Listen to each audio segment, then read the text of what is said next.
തിരുവചന സന്ദേശങ്ങൾ ശ്രവിക്കുന്നതിനായി ഭാഗ്യവചനധാര ഇന്ന് തന്നെ സബ്സ്ക്രൈബ് ചെയ്യുക.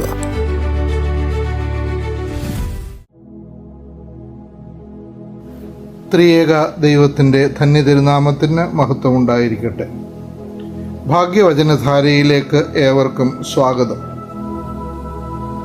നമ്മൾ ജീവിക്കുന്നതായ ഈ ലോകത്തിൽ പ്രകൃതിയിൽ ഉടനീളം ദൃശ്യമായ ഒരു പ്രതിഭാസമാണ് സ്വീകരിക്കുകയും നൽകുകയും ചെയ്യുക എന്നത്. ആദാനവും ദാനവും എന്ന് അതിനെ വിശേഷിപ്പിക്കാം. ലഭിക്കുന്നത് മറ്റൊരു വിധത്തിൽ പകർന്നു കൊടുക്കുന്നു, നിശ്ചലമായി നിലകൊള്ളുന്നില്ല. സമുദ്രം മഴവെള്ളവും പുഴവെള്ളവും സ്വീകരിക്കുന്നു.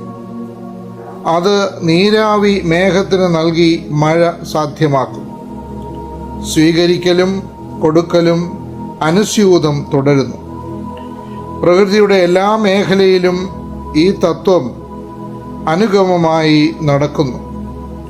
മനുഷ്യ ശരീരം നോക്കുക. ഹൃദയത്തിൽ സ്വീകരിക്കുന്ന രക്തം അവിടെ നിറഞ്ഞു നിൽക്കുന്നില്ല.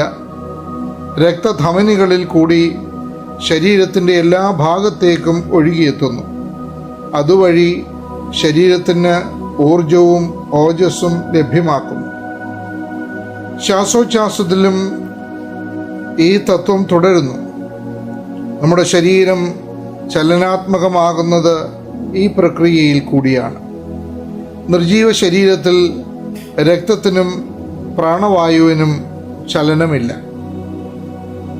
രക്തവും ജീവശ്വാസവും പോലെ നമുക്ക് ലഭിക്കുന്ന കൃപകളും നന്മകളും നമ്മിൽ തളം കെട്ടിക്കിടക്കാനുള്ളതല്ല. ഒരാളിൽ നിന്ന് മറ്റൊരാളിലേക്ക് പ്രസരിക്കുവാനും പ്രസരിപ്പിക്കുവാനും ഉള്ളതാണ്. ആ ചലനം നടക്കുന്നില്ല എങ്കിൽ മൃതശരീരത്തിന് തുല്യം നാം നിർജീവത്വത്തിലാണ്. ജലാശയത്തിൽ ഒരു കല്ല് വീഴുമ്പോൾ ചലനം അലകൾ ഉയർത്തി ജലാശയം മുഴുവനും വ്യാപരിക്കുന്നു.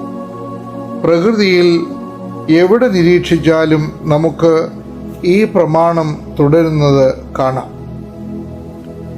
ആശ്വാസത്തിൻ്റെ വാക്കുകളോ സന്ദർശനങ്ങളോ മറ്റു മനുഷ്യർക്ക് സാന്ത്വനം പകരുവാനോ നമുക്ക് സാധിക്കുന്നുവെങ്കിൽ അത് മറ്റുള്ളവർക്ക് കൈമാറുവാൻ നാം മടിക്കരുത്. സ്നേഹം തുടിക്കുന്ന ഒരു വാക്ക് എപ്പോഴെങ്കിലും നമ്മുടെ കാതിൽ പതിച്ചിട്ടുണ്ടെങ്കിൽ അതും നമ്മുടെ സഹോദരന് കൈമാറണം.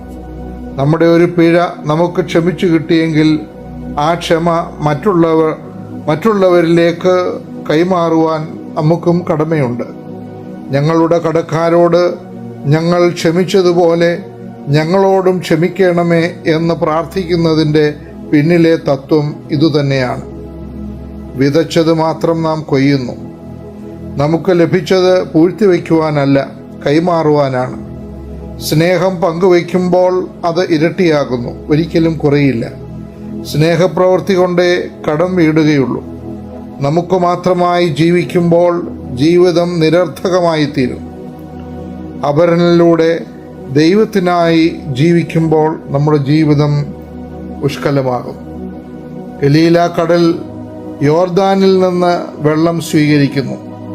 അതിലേക്ക് ഒഴുകിയെത്തുന്ന ഓരോ തുള്ളിക്കും പകരം അത് പുറത്തേക്ക് പ്രവഹിക്കുന്നു. സ്വീകരിക്കലും കൊടുക്കലും അങ്ങനെ അനുസ്യൂതം അന്യൂനം തുടരുന്നു, സമതുലിതമായി.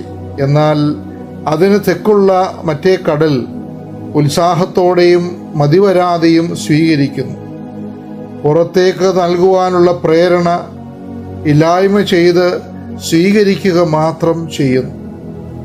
അതിന് ലഭിക്കുന്ന ഓരോ തുള്ളിയും അത് ഉള്ളിൽ ചേർത്ത് വയ്ക്കുന്നു. സൂര്യൻ്റെ ചൂടുകൊണ്ട് കുറെ നീരാവി ഉയരുമെന്ന് മാത്രമേ ഉള്ളൂ. ഗലീല കടൽ കൊടുക്കുകയും ജീവിക്കുകയും ചെയ്യുന്നു. അതിലെ വെള്ളം സ്വച്ഛമാണ്. ധാരാളം മത്സ്യസമ്പത്ത് അതിലുണ്ട്. എന്നാൽ അതിന് തെക്കുള്ള മറ്റേ കടൽ ഒന്നും കൊടുക്കുന്നില്ല, സംഭരിക്കുക മാത്രം ചെയ്യുന്നു. അതിന് നൽകിയിട്ടുള്ള പേര് ചാവുകടൽ എന്നാണ്. നാം ഗലീല കടലിന് തുല്യരോ ചാവുകടലിന് തുല്യരോ നാം സ്വയം ചോദിക്കേണ്ട ചോദ്യമാണ്. നമ്മുടെ ജീവിതം മറ്റുള്ളവർക്ക് പ്രസരിപ്പായി മാറട്ടെ. ഏവർക്കും ശുഭദിനം ആശംസിക്കുന്നു.